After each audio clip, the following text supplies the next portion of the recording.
अल्हम्दुलिल्लाहिल्लज़ी अल्लमल इंसाना मा लम यअलम अस्सलातु वस्सलामु अला क़ासिमिल उलूम वल हिकम व अला आलिहि व सहबिहि सादातिल उरुब वल अजम अम्मा बअदु फ़अऊज़ु बिल्लाहि मिनश शैतानिर रजीम बिस्मिल्लाहिर रहमानिर रहीम क़ाल अल्लाहु तबारक व तआला फ़ी कलामिल मजीद व फ़ुरक़ानिहिल हमीद वमन यब्तग़ि गैरल इस्लामि दीनन फ़लन युक़बल मिन्हु व हुव फ़िल आख़िरति मिनल ख़ासिरीन। सदक़ल्लाहु मौलानल अज़ीम व सदक़ रसूलुहुन नबियुल करीमुल अमीन। हज़ार हज़ार आलम दरस्ता के हर आन महबूबा लुगे लुगे कड़म शनसीब में दा ईमान महबूबा कायनात जुमला ज़र्रे कमी रूह नकली रब पहर नफस कसम परब तान कुर्बान महबूबा अज़ल नतर अबद हरदम दरब द इल्म पशमार विद तकरार पडेर ताज़ीम दा हक बयान महबूबा तोर दस्तर गो दजड़ सर में मोहम्मद रसूलुल्लाह दे लासानी कुल दिलबर में मोहम्मद रसूलुल्लाह दे और द मौला पलोए करम ज़ अखलास बशम ल जहन्नम ज़ च शफ़ी पलोए महशर में मोहम्मद रसूलुल्लाह दे और क़ुदसियान कवि आहुना अर्श लशौक़ अख़रिटालुना चिरागले प महशर में मोहम्मद रसूलुल्लाह दे द महशर तगुरादा उकड़े कुछ लस्तर गो द गम न उकड़े दिल तसाक़ी कौसर में मोहम्मद रसूलुल्लाह दे और मोहम्मद अमीन फ़कीर कड़ी प फ़ख्र दा तक़रीर च प हक़ पैगम्बर में मोहम्मद रसूलुल्लाह दे दुरूद शरीफ शौक़ मोहम्मद सल्लल्लाहु अलैहि सय्यदना व मौलाना मुहम्मदिन अदद मा फ़ी इल्मिल्लाहि सलातन दाइमतन बिदवामि मुल्किल्लाह सलातन व सलामन अलैका सय्यदी या रसूलल्लाह व अला आलिका व अस्हाबिका सय्यदी या ख़ातमन नबिय्यीन। ढेर इज़्ज़तमंदो मशरानो कशरानो रब्बे ला यज़ाल और रब्बे बेनियाज लाख लाख शुक्र नदी मुंगा तासो दोन जहान द सरदार आक़ाए नामदार दख़पल उम्मत गमफ़ार दख़पल करीम आक़ा सल्लल्लाहु अलैहि व आलिहि वसल्लम प उम्मत के मुमिनान मुसलमानान पैदा करी वो टोल प जमो अल्हम्दुलिल्लाह। ढेर मुबारक के वरज़ पे द रमज़ानुल मुबारक करीब दी नज़दीक दी अल्लाह करीम जल्ल जलालुहु दे ज़मुंगा उस्ताद से ज़ल बिया पदे मुबारक मियाश की नसीबों की और दे जुमला फ़यूज़ात और बरक़ात और अजरुन दे अल्लाह ज़मुंगा उस्ताद से नसीब की। 8 मार्च बांधे द सोकालुना पदे वतन के द खज़ो द हुकूक़ो द आज़ाद मार्च मनावीगी और काल पकाल बांधे चिकुम दे निक़ात दे दागे द पारा एहतमाम सेवा की और मगरिब देर प शिद्दत सरा खुशमनाई कई और सख़ काले हुकूमत पाकिस्तान सरकारी सतह बांधे दे शाता वलाड़ दे इश्तहारात वाला जोड़ कड़ी दी और पढ़ेर एहतमाम सराए दे दन मंजलो द पारा खपल तैयारे कड़ी कल च खबर द इस्लाम राशि इस्लाम को हुकूक हर चाल वर कड़ी दी आदल इंसाफ कायम करे दे अगरचे तसव्वुर द मसावात पकी निश्ता मगर तसव्वुर द आदल पकिश्ता जदा से न द सड़े यो खज़े यो कड़ी दी खो सड़ी ले पखपल ज़बान दे द आदल इंसाफ फ़ैसले सड़ी सरम और द खज़े द पारा द आदल इंसाफ फ़ैसले दी मगरिब सिर्फ और सिर्फ दखपल आज़ादे द पारा चिकुम आज़ादी अगी वाड़ी द खज़े द हुकूक व आज़ादी ना चिकम आज़ादी अगे वाड़ी दागे द पारा द मुसलमानों को वतन के मुदाखलत कई अब आगा मुदाखलत पद से अंदाज़ बांधे कई च कोशिश ना कई च ददी आगा खपल इस्लामी अक़दार पामाल की ददी द मज़हब हुक्म च दे आगा पामाल की और द्वीला द आज़ाद अग तसव्वुर वर की चिकम तसव्वुर ददी पनिस बांधे दे च आगा महज़ फ़हाशिदा मुख्तलिफ़ वक्तों के उलमाए किराम पखपल खपल अंदाज़ बांधे ना कौम को यही कोशिश कई चिदीता मुंगा उखायु चेरा बहतब हैसियत दे मुसलमान अगा का सड़े दे का खज़दा अगा शरीयत दखपल अक़ल ताबे न गर्जई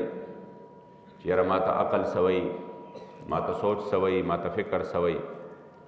بلکې چې په کوم څیزونو کې د شریعت مطهره حکم دی هغه به د هغې شریعت مطهره مطابق چلیږي. که ظاهرا دته په هغې کې هر څه ښکاري خو په هغې کې به خپل عقل نه استعمالوي او د ده نه کیل چې دی نو چونکې دا د مالک په لاس کې دی د هغې اوښ مثال دی چې د هغې مهار چې وي دا د مالک په لاس کې وي چې هغې چېرته غواړي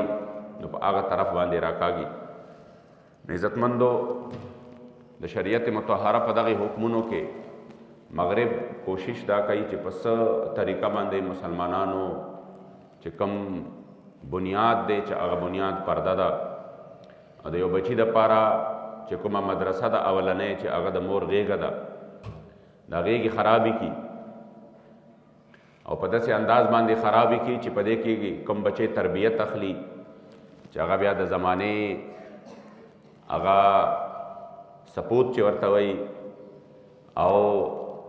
د ټول زمانه لیټ کوي چې هغه خلک پیدا نشي او د میندو د غېږې چې دي دا شنډې شي. نو د دې دپاره داسې قسمه حربې استعمالوي. نن یعنی 8 مارچ دی نو ما چې زه په دې باندې خبرې وکړم او د زنانو د حقوقو حوالې سره په مختصر وخت کې هم بعضې خبرې واضحه کړو. حضرت انس ابن مالک رضی الله تعالی عنہ مبارک فرمایي چې د محبوب علیه الصلاة والسلام مبارک په دور کې ښځو یو وفد جوړ کړ، جئنا النساء الی رسول الله صلی الله علیه وسلم. ښځو یو وفد جوړ کړ او د هغې خپل وفد یو مشره مقرر کړه او دوی بیا د هغې په مشرۍ کې راغلې د مدینې منورې جانان مبارک ته یې هغه خپله مدعا پیش کړه.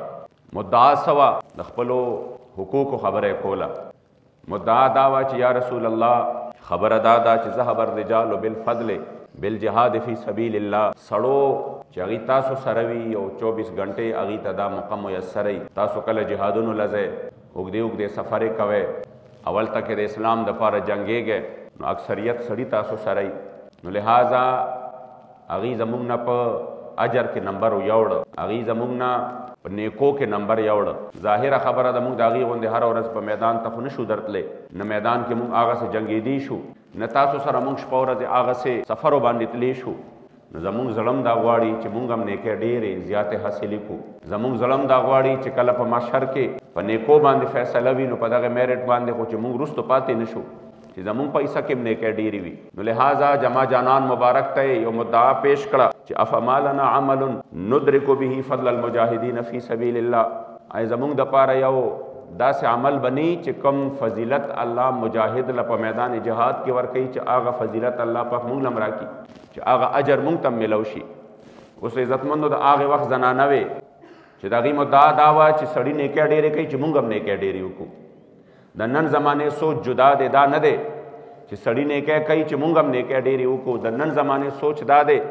او دا مغرب والا سوچ دی چې سړی بازار کې کولو ګرځي موږ ولې نشو ګرځېدی. د نن زمانې سوچ دا دی چې هغه کولو مخ ګرځېږي،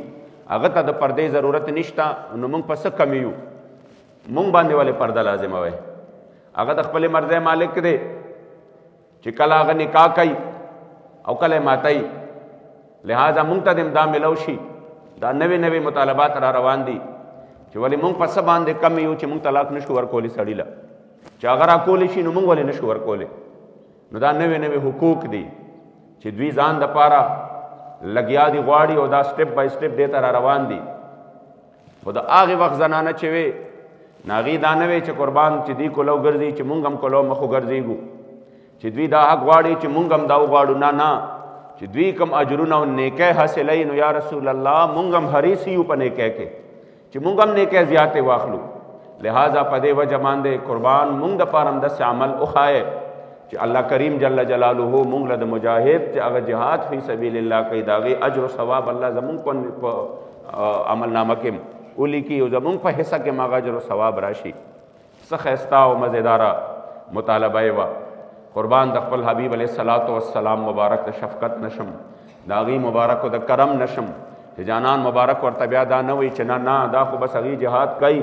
او ما سره میدان جهاد کې وي، تاسو دپاره دا حصه شته دی نه، ځای کور ته لاړ شئ. کریم آقا مبارک ورته فرمایي داسې نه ده، داسې نه ده چې دا تاسو څنګه وایې، بلکې محسنت احداکن فی البیت، هغه ښځه چې هغه ځان ساتي او په کور کې وي او د خاوند د عزت آبرو خیال ساتي، د خپل عزت ابرو خیال ساتي او د خاوند د مال او د جان حفاظت کوي، د هغه د عزت حفاظت کوي، نو کوم اجر او ثواب چې هغه ډېر ګرانه باندې ملاویږي د هغې دپاره میدان ته وتل غواړي، د هغې دپاره د ګولو د تورو د نیزو مقابله کول غواړي، د هغې دپاره د وجود نه وینه ویستل غواړي، د هغې دپاره خپل وجود ټوکړې ټوکړې کول غواړي، د هغې دپاره مکمل یو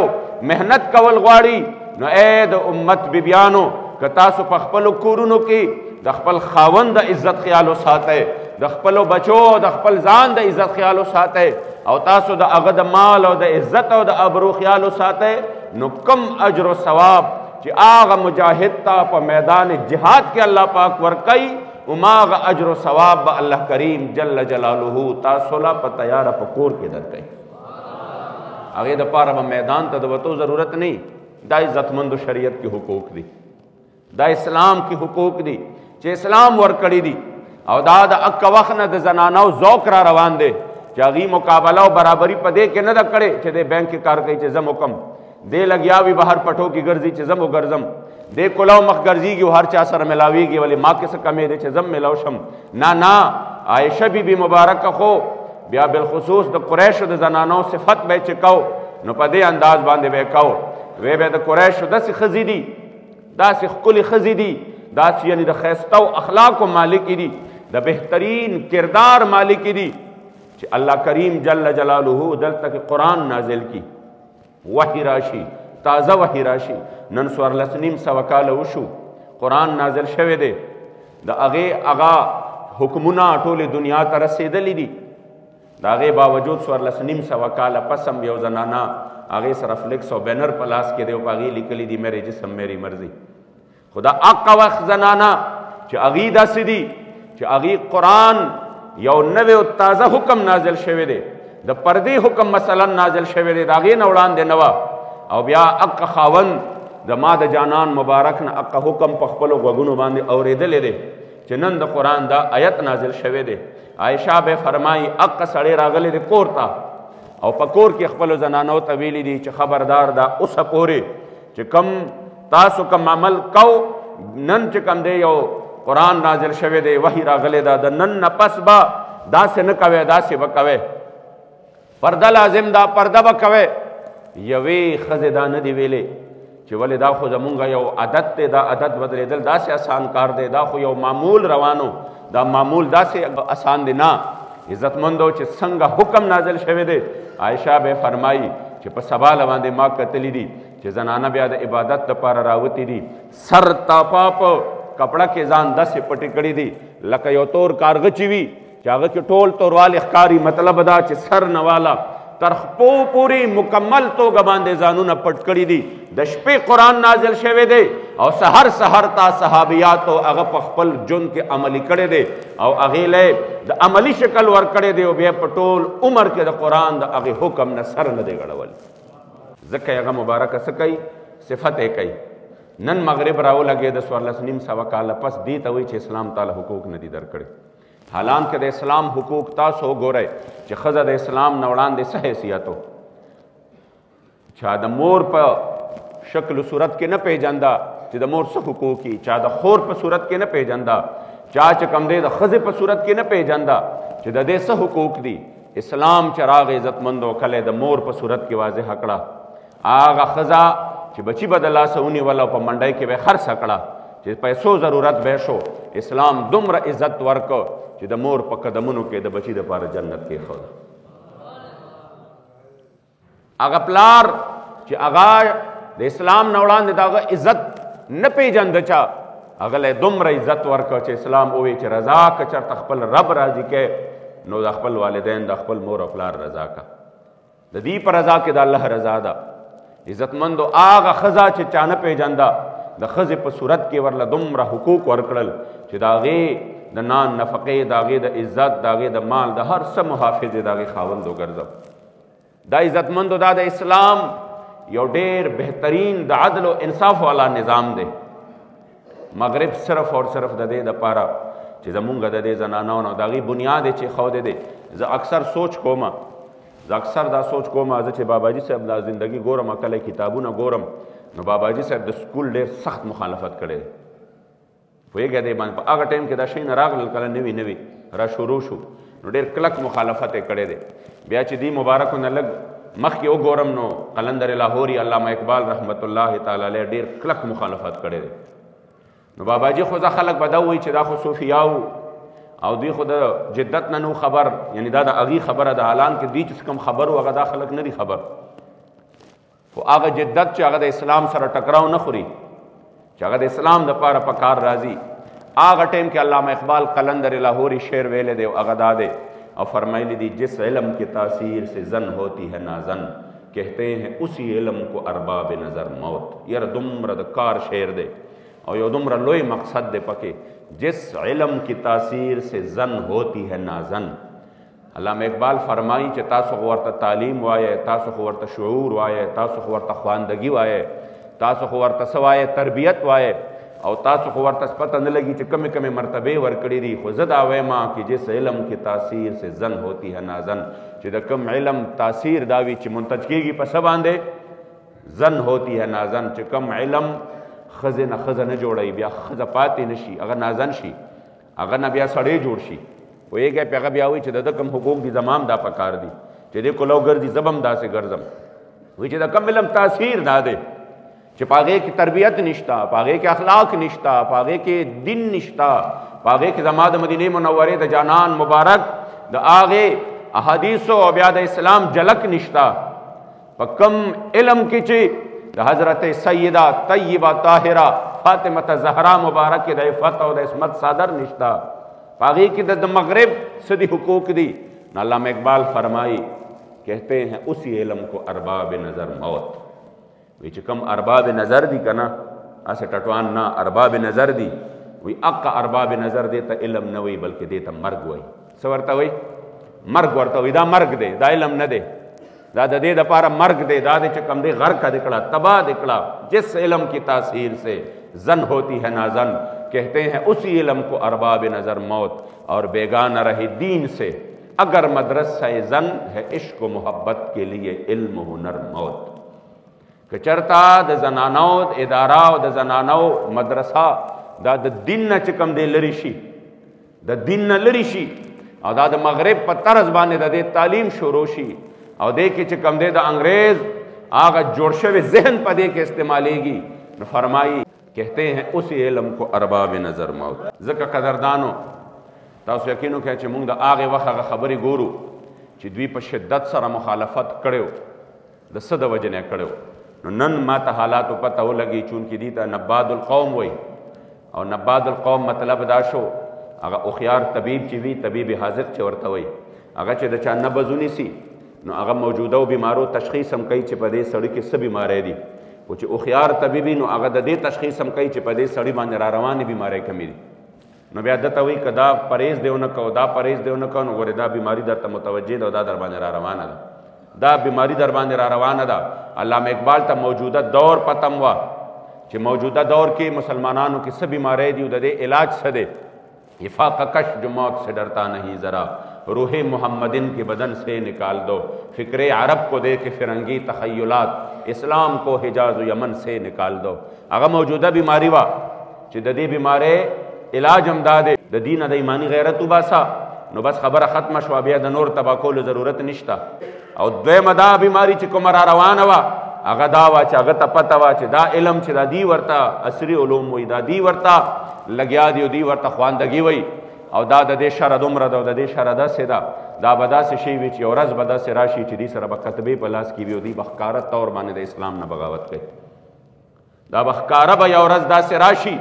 چې د دې په وړاندې به د سړو هم څه حیثیت پاتې نه شي، د اسلام به هم څه حیثیت پاتې نه شي. 2 کاله وړاندې تاسو ته به یاد شي ما درته هم په دې سټیج باندې ویلي چې ښکاره طور باندې په انټرویو کې وایي چې ما ته ټوله مسله د اسلام نه ده، وایي ما ته ټوله مسله د اسلام نه ده. او ورته مسله د څه نه ده؟ وایي د اسلام نه ده. سوچ وکړئ عزتمندو، دا خبرې چې کله سرکاري سطح باندې دوی له بیا دوی پروموټ کېږي او د دې شاته ولاړې وي او د دې د حقوقو خبره کېږي چې ډېر ښکلی مثال ذکر کړی دی د دې عورت د دې ښځو د ازادۍ او د حقوقو د ازادۍ د دې نارې په حوالې سره چې کومه ناره دي له مغرب ورکړې ده هغه وی یو ځلې رمه وه او د هغې رمې چې کوم حفاظت او چې هغه شپون کوي چې هغه ته نه باړ ګیر چاپېره تو کړي ګیټ یې ورته لګولي ډانګ ورسره په لاس کې وي او دا ګډې ټولې په هغې کې بندي کړي وي، د شپې هم حفاظت کوي، د ورځې هم حفاظت کوي. وی یو ځل یو لیوه راغی او وی دا وی کتل را وی کتل چې دا شپون خو نشته دی. وی دی لیوه چې کم دی د ګډو ته یو شانته یو خطاب شروع کړ، ورته وی دا تاسو ولې د خپل حقوقو دپاره خبره نه کوئ؟ دا تاسو ته وګوره ګیر چاپېری د نباړ تاو کړی دی مکمل طور باندې، او بیا درته چې کم دی څه لګولی دی ګیټ یې درته لګولی دی او ډانګ ورسره دی. پرېږدي مو نه، لږ د خپلو حقوقو دپاره اواز پورته کوئ. ولې ستاسو دا زړه نه دی چې کلو وګرځېږئ، کلو وسرېږئ او وګرځېږئ داسې او خپل مزې وکړئ. دا تاسو څه کوئ؟ وی څو خیارانې وې هغې ورته وی نه، دا خو زمونږ د حفاظت دپاره دی، دا خو زمونږ حفاظت کوي، د ده په وجه باندې خو مونږ محفوظ یو. خو څه کمکلې پکې داسې وې چې هغې د ده سره ها کې ها میلاو کړه. هغې ورته وی دا خبره خو د بالکل صحیح ښکاري، صحیح ښکاري چې څنګه مالک راغلی دی، شپون راغلی دی، ټولو چغې جوړې کړي دي. هغه ورته وی څه چل دی، د څه خبرې احتجاج دی؟ وی مونږ ازاد یې کا، مونږ یې پرېږده، مونږ هم خپل ژوند تېرول غواړو. دا څه ستا د ډانګ او ستا چې کم دی د نګرانۍ د لاندې چې 10 زو راپسې ډانګ رالی، چې 10 زو راپسې ډانګ رالی، واپس مو دغه ته راجمع کې. مونږ د دې نه نور زړونه چې کم دی مات شو، مونږ پرېږده چې کلو وګرځېږو. هغه ورته وی ګوره دا دی ازادي ستاسو دپاره نه غواړي، دا ازادي دی د خپل ځان دپاره غواړي. هغې ورته وی نه نه، هغه زمونږ څه دی محسن دی، هغه مونږ ته ډېرې ښکلې د نصیحت خبرې وکړې، او هغه زمونږ ازادي غواړي چې مونږ وګرځو، چې دې ځای نه کلو شو مونږ به خپله ګرځو. دی ډېر زیات پوه کړه، خو بیا هم هغې پوه نه شوې. اخر دا چې بغاوت یې وکړ چې هغه نو، او د هغه نه په پټه باندې دې ټولې ووتې. چې ووتې نو بس لیوه خو غوښته ده چې دې راوځي، نو بس هلته ورته هغه ناست و چې دلته نه شپون و، نه د هغه ډانګ و، نه د هغه پهره وه. بس هغې چې څومره لیوان ولاړ و هغې ټولو ته مکمله وشوه چې سهار له باندې مالک راغی چې ویې کتل د چا سره خپې پرتې وې، د چا سرمنې خالي پرتې وې، ټول وینې ځوې پرتې وې. ده ورته وی ما درته وی نه، ما درته وی نه چې دا ازادي دی د ځان دپاره غواړي، دا ازادي ستاسو دپاره ازادي نه ده، دا خو تاسو دپاره تباهي ده. د مغرب د ازادۍ ناره بالکل دا مثال دی. هغې زمونږ دې زنانو ته وایي چې دا وګوره اسلام کې را دننه کړی یې، او بیا چې کم دی کله در باندې پرده کوي، او کله در باندې د کور کارونه کوي، او کله در باندې دا کوي دا کوي. مونږ غواړو چې تاسو آزاد شئ، مونږ غواړو چې تاسو خپل ژوند تېر کړئ. نو هغې ازادي د دې ښځې دپاره نه غواړي، هغې ازادي د خپل ځانونو دپاره غواړي، د خپل هوس دپاره غواړي. په دې وجه باندې قدردانو چې کومې کمکلې وي نو هغه په دې ازادۍ ناره کې را بندې شي، او د هغې دپاره مختلف قسمه ماحول جوړوي. نوې ماحول دا و چې څو ورځې وړاندې د اچرا بازار کې یو واقعه وشوه. په هغې واقعه کې عوام را مخامخ شو چې ویې کتل یوې زنانه کپړې اچولې وې، او په هغې کپړو باندې په عربي رسم الخط کې لیکل شوي وو. خو عزتمندو چې لیکل پې شوي وو، نو عوامو کې ځینې خلک داسې وو چې هغې دا نشو پېژندی چې دا دې په دې کپړو باندې څه لیکلي دي. ځکه زمونږ خو ماشاءالله ورسو تر د منسټرۍ پورې، ورسو د انګلیش په دغې سکولونو کې او په دغه انګریزي تعلیمونو کې لوی لوی ډګرۍ حاصلې کړو. خو چې کله بیا راته څوک په لیکلو باندې سوره اخلاص ولیکي، نو هغه سوره اخلاص هم په لیکلو باندې نه راځي. نو هغې چې کوم دی وکتل هلته غوبل جوړ شو چې دا خو وګوره چېرته ایتونه یې پې لیکلي دي، او دا خو یې دا لیکلي دي. الله پاک د علما نه روکوي، او الله کریم جل جلاله دی په دغې وطن باندې او په ټوله دنیا باندې د علماو سایې درازي کي چې فوراً چې کوم دی علما راغلل چې بیا په هغې کې زمونږ د هغې بازار د هغې ذمهداران راغلل. هغې چې اول د کپړو ته کتلي دي، هغې ورته وی چې دا کپړې چې دي دې باندې د قرآن څه قسمه آیت نشته، دا یو کمپني ده، هغې پې هغه خپل بعضې سلوګنې لیکلي دي، دې باندې د قرآن آیت نشته. عزتمندو هغه خلک خوا دې خوا شو، خو کم لیبرل او سیکولر چې دې ته ناست دي چې ما ته یو مکمل وشي چې زه هغه بیا کیش کم. افسوس دا د عزتمندو د حقوقو خبرې کېږي، یو صرف اور صرف هجوم را جمع شو، په هغې باندې د ټولې دنیا میډیا خبرې پورته کړې، او بیا ورپسې ناشنا تصویران جوړ کړل چې دا مولیان لګیا دي، دوی نه زنانه محفوظ نه دي، دی نه دا نه دي، دی نه دا نه دي. سره د دې چې علماو د هغې سدباب وکړ، که دلته علما ولاړ وی یو کس به هم دا نه وی ویلې چې دا د قرآن آیت دی. علماو ته خو پته ده که نه چې حلوا څه ته وایي او د قرآن آیت څه ته وایي. پوهېږئ دې باندې صرف اور صرف په دې وجه چې د دین نه ناخبري ده، مګر هغه الټه دوی د علماو خلاف، الټه د مذهب پسندو خلاف یو کمپین وکړ. اقه ښځه لاړه تر د آرمي چیفه پورې ورسېده چې کومه ښځه هلته ولاړه وه، کومه ایس پي چې وه، او بیا اوس لګیا د پته نه لګي دا به یو سیکنډ یو دویم د ملاله یوسفزۍ جوړیږي. اوس هغه لګیا دی د دې ازادۍ د حقوقو د مارچ خبرې کوي، د زنانو د هغې حقوقو هغه لیډ کوي د هغې دپاره یو مکمل کمپین کوي سره د دې عزتمندو چې همدې خلکو ته د فلسطین هغه مظلومه خور په نظر باندې را نغله چې د کمې خور په وړاندې د کمې مور په وړاندې ټوکړې ټوکړې د هغې بچي مخامخ پراته دي دا په خپل هم سر تاپا زخمی زخمی د سترګې پکې نه ښکاري دومره د دوړو نه او د ملبې نه یې بهر ته روښکلې ده او بیا ورسره په لاسو کې هغه خپل ټوکړې ټوکړې بچي پراته دي او دا چغې وهي د دې د حقوقو خبره نشته مجال شته که څوک دا خبره وکړي قلندر لاہوری علامہ اقبال دلته گیله کړې ده دلته کې فرمایلی دي کہ باطل کے فعل و فر کے حفاظت کے واسطے یورپ زرا میں ڈوب گیا دوشتا کمر اور ہم پوچھتے ہیں شیخ کلیسا نواز سے مشرق میں جنگ شر ہے تو مغرب میں بھی ہے شر حق سے اگر غرض ہے تو زیبا ہے کیا یہ بات اسلام کا محاسبہ اور یورپ سے درگزر تا تحکارا نشی د اسلام محاسبه په دې باندې کې چې واقعیا د جاهلانو د وجه وشوه او زما یقین دا دی چې پلانټډ واقعا وه صرف د خپلو نمبرو سیوا کولو د اسلام او د دې قانون د ناموس رسالت د غیر مؤثر کولو دپاره او بل طرف ته زما د فلسطین بچي ټوکړي ټوکړي کېږي هغه په نظر باندې نه راځي یو واقعه چېرته په لسو کالو کې واقعه وشي او په هغې کې حقدار وي هغه انسان کم کوز داسې کېږي چې چېرته یو واقعه د ناموس رسالت حوالې سره په غلطۍ کې څوک چې کم دی هغه خپل مقام ته ورسوي هغې باندې دنیا کې غوبل جوړ شي خو ستا چې کم دی شپېته اویا زره بچي ټوکړي ټوکړي شو په 2 میاشتو کې د هغې دپاره اواز قدرې نشته ورشه د هغې دپاره روټۍ نشته روټۍ د هغې د بچو زخمونو باندې ملهم پټۍ لګولو دپاره څه نشته په سونو سونو ګاډي باډرو باندې ولاړ دي هغې کې خوراکونه څښا شو په هغې کې دویانې خرابې شوې مجال شته چې هغې دننه لاړ شي او هغې چې کم دی هغه خپلو مظلومانو ته خوراک قدرې ورسوي د مسلمانانو د بې حسۍ حالت دا دی چې تر اوسه پورې دوی د اوبو بوتل قدر دننه نشي رسولی ستا د خپلو مظلومو مسلمانانو ته خو چې داسې واقعه وشي په ټوله دنیا کې غوبل جوړ شي د پولیو دپاره زما ماشوم بچې په سپېړو سپېړو باندې وهې چې شا به پلار باندې مجبوری چې دله به زه دا قطرې ورکوم چې هغې سره دومره غم دی نو د زما د فلسطین د مظلومانو بچو غم ورسره ولې نشته چې کوم کیس پاکستان کې بالکل معدوم شو شته دې نه د سره خو بیا چې ماشومانو خبرې چې هلته ایرپورټ باندې کوشي 40 کاله عمر به دي چې ایرپورټ باندې کوشي سړی به درته ودرولې وي به خوله کولاو که ښه نو چې دلته ماته وی چې دا ماشومانو دپاره دي نو هلته کې بیا د 40 کالو په سړي باندې څنګه ورته وی چې خوله کولاو که دا ته څه خورې په دې قوم باندې که دا خبرې کوې ډایرکټ در باندې پرچې کوي ډایرکټ دی چې کوم دی څه کوي ولې عزتمندو دا مغرب غواړي چې څه شی مغرب غواړي هغه د دې دپاره څه دی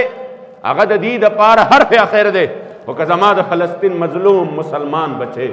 هغه ټوکړي ټوکړي کېږي په عراق کې ټوکړي ټوکړي کېږي په شام کې ټوکړي ټوکړي کېږي نو هغه باوجود د هغې هغه څوک چې پې بمونه غورځوي هغه دهشتګرد هم نه دی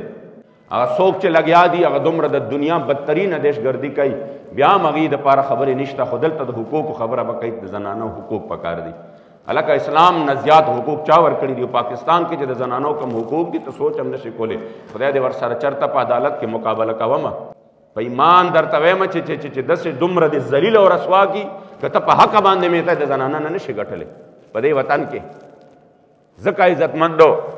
د مغرب دا کوشش دی چې وخت په وخت باندې هغوی د مسلمانان په دې انداز باندې څه کي په دې باندې راغونډ کي نو ځکه موت تعالی پکار دی چې د خپل بچو د تعلیم او تربیت خیال وساتو خپل زنانو د خپل ماشومانو د هغوی د تربیت خیال وساتو تاسو یقین وکئ د ادارې چلول ډېر ګران کار دی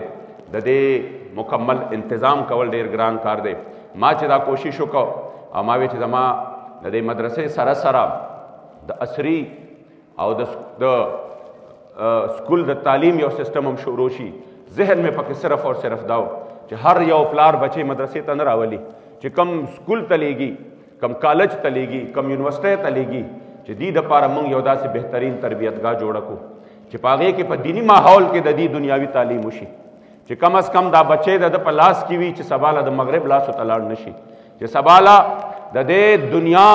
چې دا کوم سیلاب دی په دې خړ سیلاب کې لاو نشي موږ ورته یو داسې ماحول برابر کړو چې دغه ډګریان هم حاصلې کړي دغه تعلیم هم وکړي چې څه دپاره ته یو بچی سکول ته لیږې خو چې سبا د هغه په دننه په دماغو کې دماغ انګریزي نه فټ شوی چې هغه بیا هم زما د مدینې منورې د جانان مبارک غلام څنګه چې کلندر لاہوری فرمایلی تعلیم کے تیزاب میں ڈال اس کی خودی کو ہو جائے ملائم تو جدر چاہے ادھر پھیر اور تاثیر میں اکثیر سے بڑھ کر ہے یہ تیزاب سونے کا ہی مالا ہو تو مٹی کا ہے ایک ډیر هغه دا خو یو داسې تیزاب دی د تعلیم په دې زبان کې چې دا دې ولا ورکړل ښکاره باندې به اسم نی خو چې د سرو زرو غرینو په سکندونو کې د نخوري ری جوړی دا موجوده تعلیم ځکه عزتمندو کوشش مدا کړی دی چې د دې ماشومانو ګلونو بچو د پاره مونږ داسې بهترین تربیت ورکو او دا خوش قسمتي ده د دې مضافاتو د پاره د دې حاجی آباد تو مرزو د پاره د دې کولا ډنډونو د پاره د دې سرکی او د دې عثمانزو تر د 400 د پاره د ټولو د پاره دا خوش قسمتي ده چې ان شاء الله مونږ کوشش کوو چې په دغه ماحول کې دوی له په بهترین انداز باندې د یو ښه ادارې سہولتونه او د یو ښه ادارې چې کوم د تعلیم دی ورکو او په هغې کې مونږ کوشش دا وکړو چې د دوی بچې بیا د دې په لاس کې وي او سبا له پې دوی خوشحاله وي په هر لیول باندې الله کریم دې په دې کې مونږ ته کامیابي را نصیب کړي الحمدلله د دې کار هم تقریبا مکمل دی انشاءالله داخلې سټارټ دي او یو خبره ځان سره یاد وساتئ چې خپل بچي را روان د رمضان المبارک دی شوال میاشت دا د شوال په میاشت کې د مدارس اسلامیه او باقاعده آغاز کیږي پوهېږئ پې د نوي درسي کال آغاز کیږي او مدارس چې دي دا ډېر قسم پرسه حالت کې او د ډېر بې سر و سامانه په حالت کې دا لګیا دي او خپل کار کوي او محنت کوي کوشش کوي نو تاسو مهرباني دا وکړئ چې کم از کم په دریو بچو کې څلورو بچو کې پنځو بچو کې یو هوښیار بچی خو مدرسې له ورکړئ پوهېږئ دې باندې نورو باندې ټیک دا چې تاسو عصري علوم کوئ خو یو بچی پکې کم از کم چې خپل کور د شړ پاتې نشي ستا کور الله پاک آباد کړي او صرف ته نه چې د دنیا نه لاړ شي ته او سترګې دې پټې شي چې دا د سلسله د خیر تا پسې تر قیامته پورې در روانه وي داسې پوهېږئ دې باندې نو ضرور چې کله داخلي کېږي اوس په شوال کې به داخلې شروع کېږي نو خپل بچي مدارسو کې هم داخل کړئ دویمه ډول ناهمه خبره دا ده چې د خپلو مدارسو خیال هم ساتئ د هغې ډېر د بې سر و سامانه حالت کې په دې وطن کې د سکول دپاره د هغې دپاره خو د ټاټ نه راواخله او د بینچ نه راواخله او د هغې د تعمیر او د هغې د دیوال نه راواخله د هغې د بجلو د بیلونو نه راواخله تر د استادانو د تنخواګانو پورې ټول سرکار ورکوي خو د مدرسې چې کوم اول نه آخره پورې خرچي دي هغه ټول د محتممینو په سر باندې دي پوهېږئ دې باندې بچو نه فیسونه هم درله نه اخلي په مدارسو کې مفت رهایش هم ورته ورکوي مفت خوراک هم ورته ورکوي مفت تعلیم هم ورته ورکوي او د هغې باوجود هم چې مونږ د دې حالاتو نه فایده نه اخلو نو بیا ناشکري ده نو پکار دا ده چې په هر لیول باندې مونږ د خپلو مدارسو خیال وساتو الله کریم جل جلاله دی زمونږ او ستاسو په حال باندې رحم وکړي او دا نوي کول چې دا څومره د اوریانۍ او د فحاشۍ دا سیلابونه دي رب العزال دی زمونږ دغه کول د دغه سیلابونو نه په خپل زمان کې وساتي